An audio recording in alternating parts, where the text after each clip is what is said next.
ಈ ದಿನ ಶಿಗ್ಗಾಂವ್ ಸವಣೂರು ವಿಧಾನಸಭಾ ಕ್ಷೇತ್ರದ ಶಿಗ್ಗಾಂವ್ ಸವಣೂರು ಬಂಕಾಪುರ ಮೂರು ಪುರಸಭೆಗಳಿಗೆ ಶಾಶ್ವತ ಕುಡಿಯುವ ನೀರಿಗಾಗಿ 361 ಕೋಟಿಯನ್ನು ಸ್ಯಾಂಕ್ಷನ್ ಮಾಡಿದಂತ ಈ ರಾಜ್ಯದ ಘನ ಮುಖ್ಯಮಂತ್ರಿಗಳಾದಂತಹ ಸನ್ಮಾನ್ಯ ಸಿದ್ದರಾಮಯ್ಯ ಸಾಹೇಬರಿಗೆ, ಡಿಕೆ ಶಿವಕುಮಾರ್ ಸಾಹೇಬರಿಗೆ, ಜಿಲ್ಲಾ ಉಸ್ತುವಾರಿ ಸಚಿವರಾದಂತಹ ಶಿವಾನಂದ ಪಾಟೀಲ್ ಸಾಹೇಬರಿಗೆ, ಸುರೇಶ್ ಬೆಡ್ತಿ ಸಾಹೇಬರಿಗೆ, ಎಲ್ಲ ಸಚಿವ ಸಂಪುಟದ ಎಲ್ಲ ಸಹೋದ್ಯೋಗಿಗಳಿಗೆ ನಾನು ಶಿಗ್ಗಾಂವ್ ಸವಣೂರು ವಿಧಾನಸಭಾ ಕ್ಷೇತ್ರದ ಶಾಸಕನಾಗಿ ಧನ್ಯವಾದವನ್ನು ಅರ್ಪಿಸಲಿಕ್ಕೆ ಬಯಸುತ್ತೇನೆ.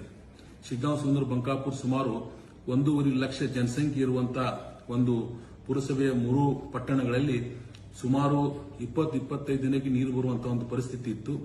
ಅದನ್ನರಿತು ಉಪಚುನಾವಣೆಯಲ್ಲಿ ಮಾತು ಕೊಟ್ಟಂತೆ ನಡೆದಂತ ಏಕೈಕ ಮುಖ್ಯಮಂತ್ರಿಗಳು ಸನ್ಮಾನ್ಯ ಸಿದ್ದರಾಮಯ್ಯ ಸಾಹೇಬರು ಶಾಶ್ವತ ಕುಡಿಯುವ ನೀರಿಗಾಗಿ ವರ್ಧಾ ನದಿಯಿಂದ ಮೋತಿ ತಾಲಾಬ್, ನಾಗನೂರ್ ಕೆರೆ ಹಾಗೂ ತವರಮೆಳ್ಳಿ ಕೆರೆಗೆ 24 ತಾಸು ಮೂರು ಪಟ್ಟಣಗಳಿಗೆ ಶಾಶ್ವತ ಕುಡಿಯುವ ನೀರು ಕೊಡಲಿಕ್ಕೆ 361 ಕೋಟಿ ರೂಪಾಯಿ ಒಂದು ಅನುದಾನವನ್ನು ಇವತ್ತು ಕ್ಯಾಬಿನೆಟ್ ಅಲ್ಲಿ ಮಾನ್ಯ ಮುಖ್ಯಮಂತ್ರಿಗಳು ಅನುಮೋದನೆ ಮಾಡಿದ್ದಾರೆ. ಆದ್ದರಿಂದ ನಾನು ಶಿಗ್ಗಾಂವ್ ಸವಣೂರು ಜನತೆಯ ಪರವಾಗಿ ಕೊಟ್ಟ ಮಾತಿನಂತೆ ನಡೆದುಕೊಂಡಂತ ಸನ್ಮಾನ್ಯ ಸಿದ್ದರಾಮಯ್ಯ ಸಾಹೇಬರಿಗೆ ನಾನು ಧನ್ಯವಾದವನ್ನು ಅರ್ಪಿಸಲಿಕ್ಕೆ ಬಯಸುತ್ತೇನೆ.